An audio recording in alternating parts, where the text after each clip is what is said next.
જે સમાચારપત્રોમાં કોર્પોરેશને જાહેરાત આપી હતી કે વડોદરાની પ્રજાને 30 દિવસનો પાણીનો કાપ, એ બાબતે કોંગ્રેસ પાર્ટીનો સખત વિરોધ છે અને કોંગ્રેસ પાર્ટી આંદોલન કરશે એવી ચીમકી અમે મ્યુનિસિપલ કમિશનને આપી.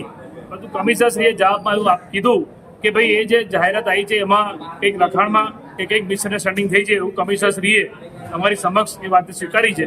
તો જો કોઈ ગેરમાર્ગે વડોદરાની પ્રજાને કોર્પોરેશનની કચેરીથી જે પણ કંઈ જાહેરાત થતી હોય એમાં એનો ખુલાસો કરવો જોઈએ. પણ અમારો મુદ્દો એ છે કે જે લોકો વેરો ભરે છે એને વેરાના વળતરના ભાગરૂપે પાણી મળવું એનો અધિકાર છે. જે રીતે કોર્પોરેશનની વેબસાઇટ છે, કોર્પોરેશનની જે વેબસાઇટ છે એ વેબસાઇટ પર જે આંકડા મૂકેલા છે એ પ્રમાણે 457 MLD પાણીનો આ લોકોએ વાત કરી છે. તો જો એટલું પાણી વડોદરાની પ્રજાને મળતું હોય તો પાણીની અસર સર્જાય નહીં. તો વચ્ચે આ પાણીની ચોરી થાય છે કેવી રીતે? એ કયા પાણીના માફિયાઓ છે, કયા પાણીના બુટલેગર છે?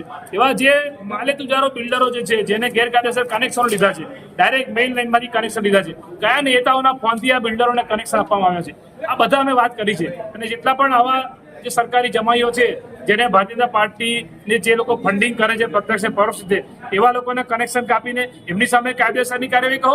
આ તો બિચારી વડોદરાની પ્રજાને વેરોય ભરવાનો, તમે વેરાની સામે પાણી નથી આપતા અને ઉપરથી એમના જ કનેક્શનો કે ભાઈ અધિકારી જેને ઊભા થઈ ગયા છે. ખરેખર તો આ જે વેબસાઇટ પર જે આંકડાકીય માહિતી છે એના બેઝ પર જોવા જાય તો પાણીની અછત ના સર્જાય. પરંતુ જેટલા પણ ફ્રેન્ચવેલ જે મુખ્ય સ્ત્રોત છે કોંગ્રેસના સમયના બનેલા ફ્રેન્ચવેલ છે અને જે આ લોકોએ 23 પાણીની ટાંકી છે વડોદરા શહેરમાં, 3 બુસ્ટર છે, એમાં તમે જે કેલ્ક્યુલેશન કરો ને તો એમાં પાણી એટલું જે આમાં 457 MLD બતાવે છે એટલું પાણી આવતું જ નથી વડોદરાને. તો પાણી જાય છે ક્યાં?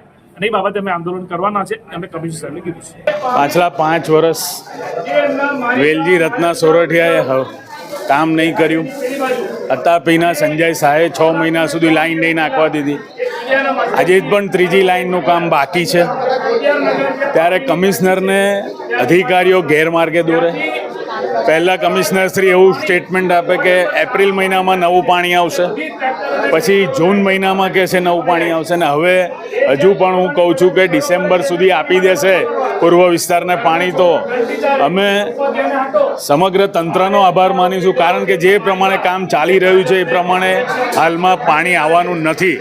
એટલે ચોક્કસ કહીશ કે આ તંત્ર અધિકારીઓ અને કોન્ટ્રાક્ટરના શરણે થઈ ગયું છે. 20 દિવસ ચાલે એટલું પાણી મળતું હોવાનો દાવો છે. એ જ આજે અમે પૂછવા આવ્યા છે કે અમને જથ્થો બતાવો કે 20 દિવસનો જથ્થો ક્યાં છે. અને આજની તારીખમાં અમે નાલંદા ટાંકીને બાપોટ ટાંકીની 2 ફૂટની ઘટ કમિશનરને વોટ્સએપથી બતાવી છે.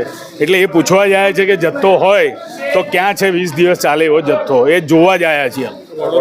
પાણી ચોરાય છે સયાજીપુરા સુધી, નિમેટાથી સયાજીપુરા સુધીની તમામ કોમર્શિયલ કોલેજ હોય, સ્કૂલો હોય, સોસાયટીઓ હોય, આ તમામ જગ્યાએ પાણીની ચોરી થાય છે, જે વર્ષોથી અધિકારીઓ પણ જાણે છે, જેનું લિસ્ટ પણ અધિકારી પાસે છે.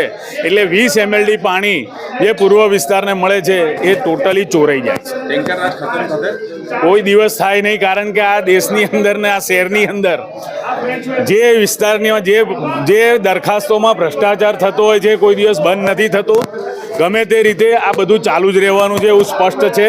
કારણ કે પાણીની ઘટ તો છે જ, પણ જે પ્રમાણે ઉડા વિસ્તારમાં અને સોસાયટીઓમાં અનખોલથી લઈને સયાજીપુરા સુધીના જે ભાગ કોર્પોરેશનની હદમાં નથી, એ જગ્યાએ આ બધી જ જગ્યાએ ચોરીઓ થાય છે.